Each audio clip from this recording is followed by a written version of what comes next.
this DVD, I thought it might be funny to play on that and have like a funny name like that. And one of the things Sarah and I say the most is, besides for the most part, which I say all the time apparently, but is it's harder than it looks. And we were gonna do this, well, I had this idea with some friends of mine to do this funny commercial for the DVD, and it was gonna basically be like a spoof of Dexter, and so it was gonna be like me going into like a little tiny bathroom on the bus and like laying plastic and like, you know, like basically preparing my like, you know, area or whatever, but Your kill room. I'm a killer, except No, your kill room. my kill room, yeah. And then, sorry, I can't even understand it anymore.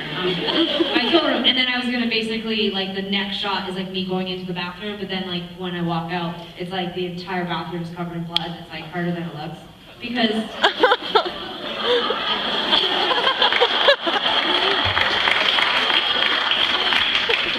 I'll tell you what, when you're going 60 miles an hour in a bus and you're going to the bathroom backwards and you can't put any paper in the toilet, so it means you have to get it into the garbage can across the way, it's fucking hard. It's really difficult. And then you're like, night, everybody! And then like you go and you lay down in the bunk area with everybody, and then you listen to one by one everyone get up in the middle of the night, jump off their bunk and go to the bathroom and do the same thing. It's disgusting and it's really weird. And none of that was captured on the DVD, so thank God.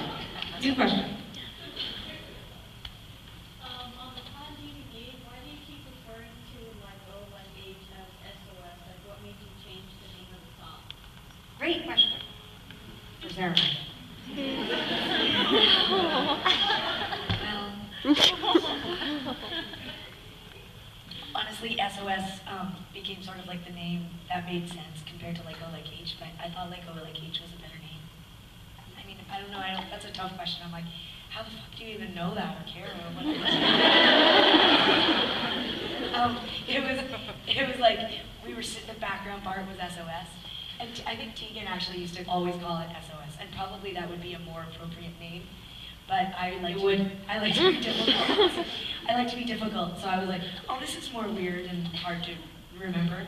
I mean, you do say like O like H, I know SOS, Yeah. SOS in the song. SOS is the more obvious hook, but that's fine. We talk about this a lot, that when you're naming a song, often the thing that you're repeating all the time, like back in your head, for example, it feels really obvious to call the song that.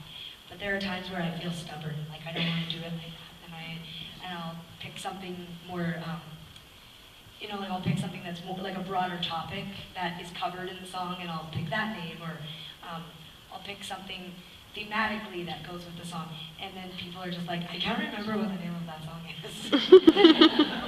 So I'm gonna stop doing that. We're trying not to do that on the new record, which we're writing right now. Trying to be real straightforward. Yes, right there, yes. Yep.